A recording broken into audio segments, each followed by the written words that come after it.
Good afternoon. Thank you for coming to this event, and thank you to my colleagues and the organizers for inviting me to Taiwan. It's my fourth time to Taiwan this year. Okay, one of them was holiday, but very grateful and always very excited to be here. You know, we have, of course, the forefront of innovation, which is happening here and now. My name is Klaus Kroner, as I was introduced, and I have a very, very difficult job now. I did not understand every word of the previous two presenters, Mr. Liu and Mr. Zhan, but from your reaction, I can tell they were pretty funny. Now, I'm from Germany.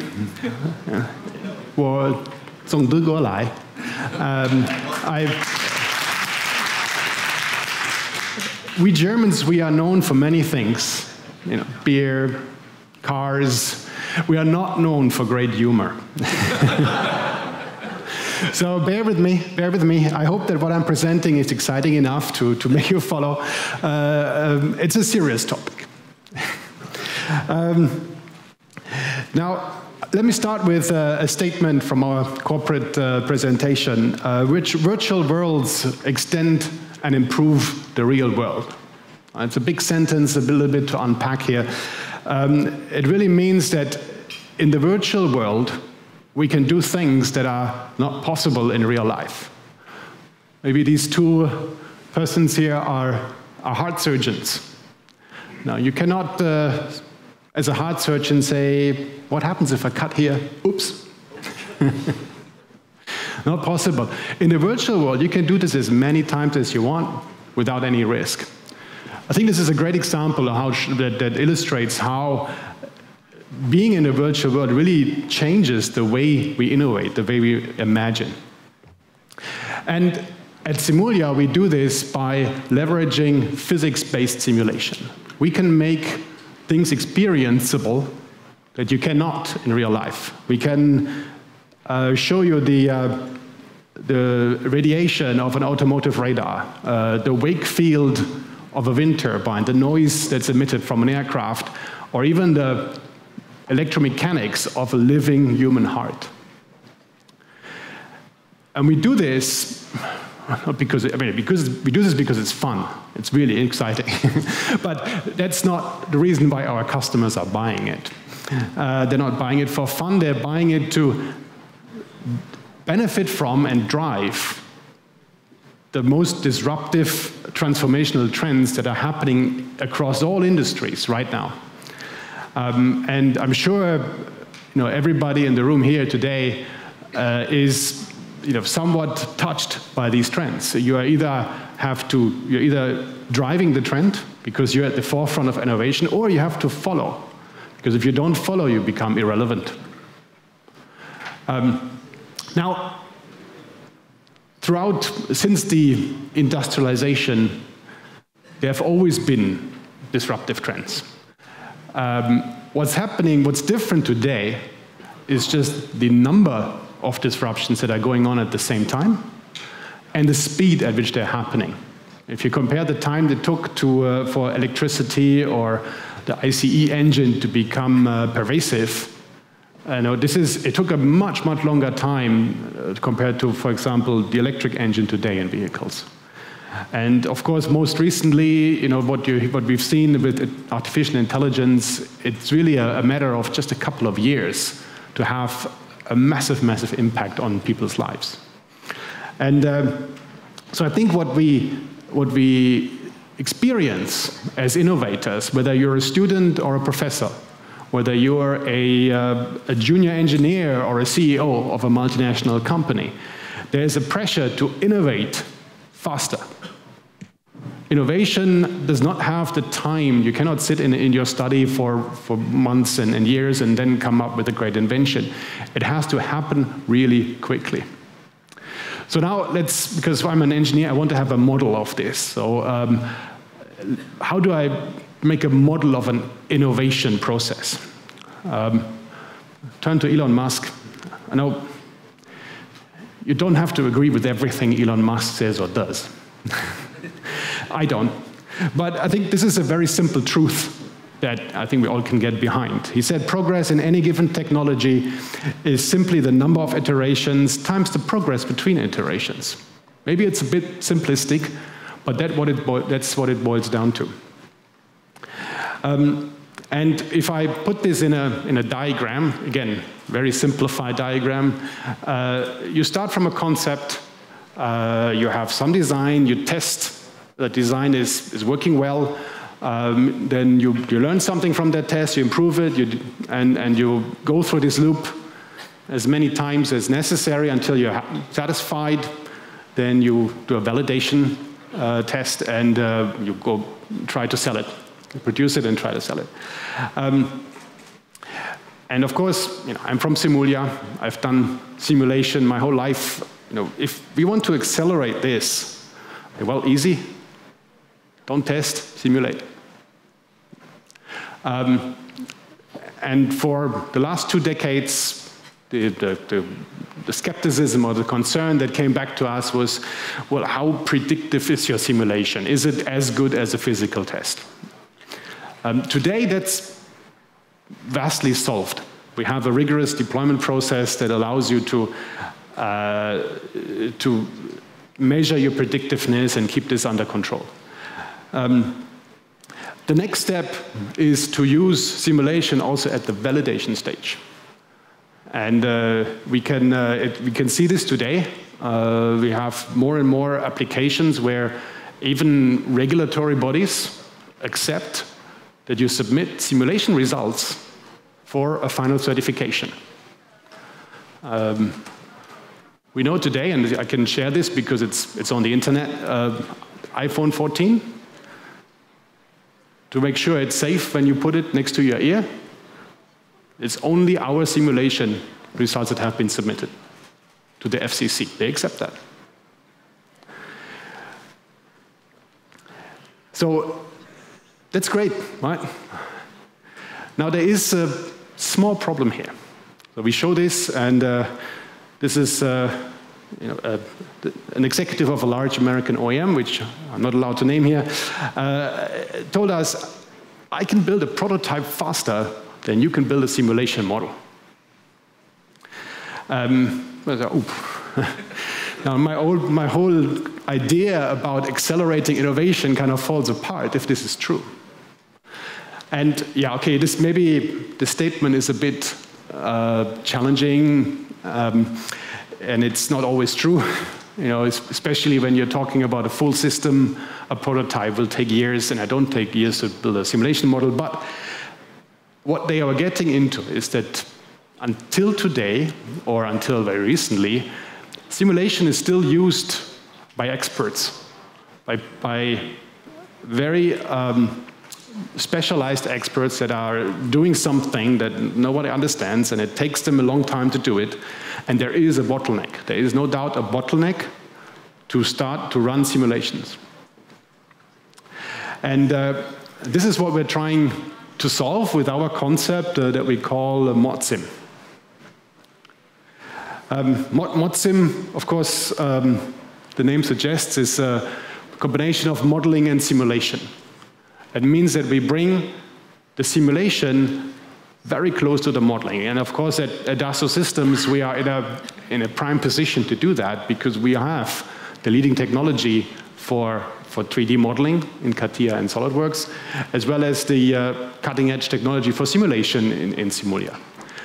So who to do this if not us? This has a real impact. We've, this is not just a concept or an idea. We've deployed this today at many customers, and what they observe is a massive acceleration from creating a model in 3D to going to a simulation result and then iterating this loop again. And this is not a marketing slide here. So in a traditional process, and you don't have to be a simulation expert to understand this, you start from a design. You have to, in order to build a model, you have to somewhat clean up the geometry. You have to do a meshing, digital representation of the physics. You have to attach some loads, some boundary conditions, maybe whatever impact you put on your device. You have to solve it, evaluate it, and do this again. And just one iteration of such a process, if you're talking about a vehicle, a car body, can take weeks. It takes weeks to just convert a design into a simulation model. Now, maybe weeks over the development process of a whole car program doesn't sound so much. But this is 3-4 weeks where nothing is happening. No progress is being made. No new ideas being tested. It's just someone trying to translate something. And this is where we think, today, a lot of the bottlenecks, a lot of the fat in the engineering process is, and that we need to remove. And our 3D Experience platform does exactly that. By connecting, by leveraging the synergies between the 3D design and the simulation, by putting them on the same environment, and letting people run advanced simulations directly on their 3D CAD geometry. And we're going in real measurements and real deployments from weeks to days, or sometimes if it wasn't so difficult in the first place, maybe we're going from days to hours. But we always measure the impact that we have when we do this kind of deployment. And yeah, this, you don't just have to believe me. No, we have, of course, lots of testimonials from leading companies throughout the world, whether it's here Jaguar Land Rover, whether it's PepsiCo or Oppo. Across many industries, customers are feeling the impact and feeling the acceleration of the innovation process. And maybe it's here best exemplified by the comment from JLR, and who had this to say about Modsim. Today, they're using 3D Experience as a backbone for the engineering process.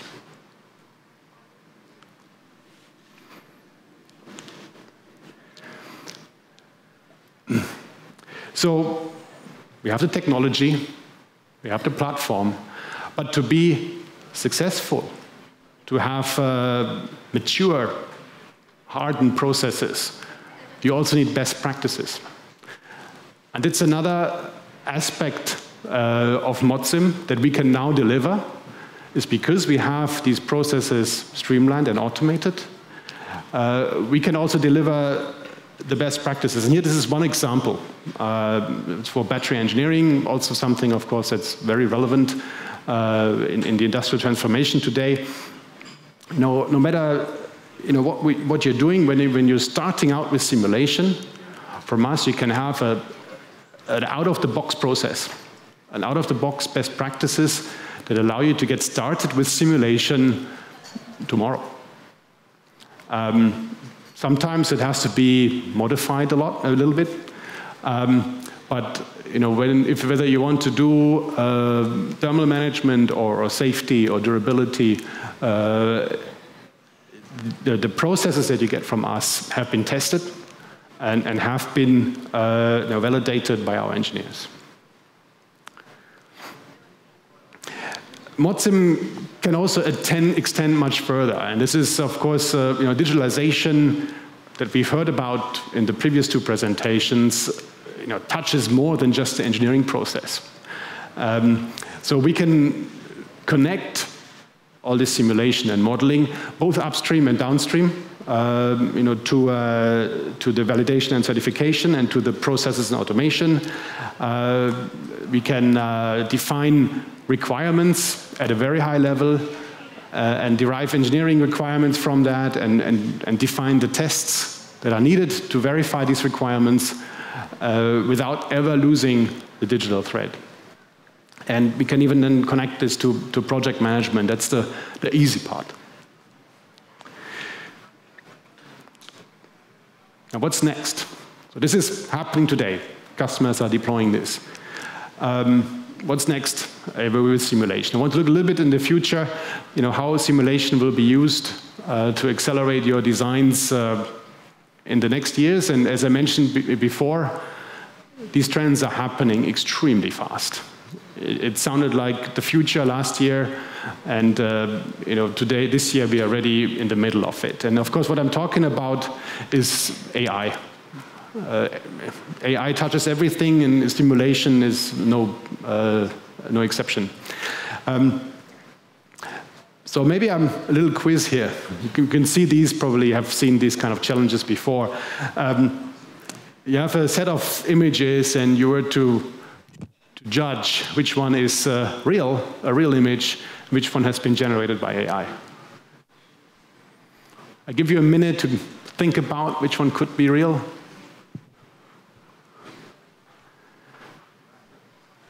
No, they're all artificial. They're all artificial, which is in a way that's great. I mean, if I want a picture of an elephant, I don't have to fly to Africa. Perfect. I can have fun with it. Yeah. But if my friend posts a picture of an elephant, did my friend really go to Africa or not? So do I trust this? And trust is a word that I've heard before in the previous two presentations. When you talk about AI, trust becomes a very valuable currency. And so what does that mean for simulation? So for simulation, we have to, of course, build new solutions based on AI. Customers expect that we leverage AI to make designs even faster, to predict behavior even faster. But we have to trust it. And I want to maybe illustrate this, this need for trust here at this example. This is a part of a landing gear. And we have a simulation here that shows the mechanical stress during landing. And of course, with the aim to design a part that can withstand thousands of landing, to make sure it doesn't break. So that means your life depends on it every time you get on an airplane. I told you my presentation wasn't funny, right? It's about life and death. So if I told you I used AI to design this part, yeah? Are you going to get on that airplane? So maybe, okay, we have to find a solution to make sure that we leverage the amazing transformational potential that we have in AI, but I still want to be able to get on an airplane and trust what I'm doing is the right thing. Of course, I can run a traditional FEA, finite element analysis, a simulation of that same part, and I can compare the results. They look the same, and I can do the same question just now that I did with for the elephant and the man in the park. Which one is real? Which one is AI generated? Any guesses? Anyone who knows abacus or simulation? Well, this one's real. This one, takes hours to simulate. This one, milliseconds. So in the time I run this simulation, I can run tens of thousands of tests on this simulation. And that's a huge transformational potential here. I can run virtually as many simulations as I like at almost no cost, if I have a trained model that I trust. So this is where today we are developing solutions. We have some prototypes that are available to leverage this technology and for our customers to try. I think at the moment, I would say most developers, at least in this space, in this application, they're about to get their hands dirty with it. They're gathering experience. But almost I have not met any customer who said, nah, I don't need that. Doesn't exist. Whereas maybe sometimes with other solutions you get that reaction as a salesperson. I'm used to it, but here, never. Everyone we showed is, oh yes, I need that. Doesn't matter how mature it is, everybody understands that we need to gain more experience with it and find ways to leverage it and build the trust. Now, okay, so this is a little bit of the summary of what I showed you today about how simulation is transforming the way we develop things, but also how simulation is being transformed in how we use it.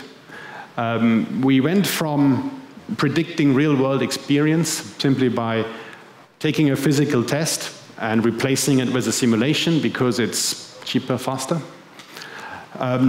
to going to a virtual validation, or a virtual plus real certification process. And the goal is really to have an end-to-end accelerated development where the simulation is an integral part of an accelerated design process.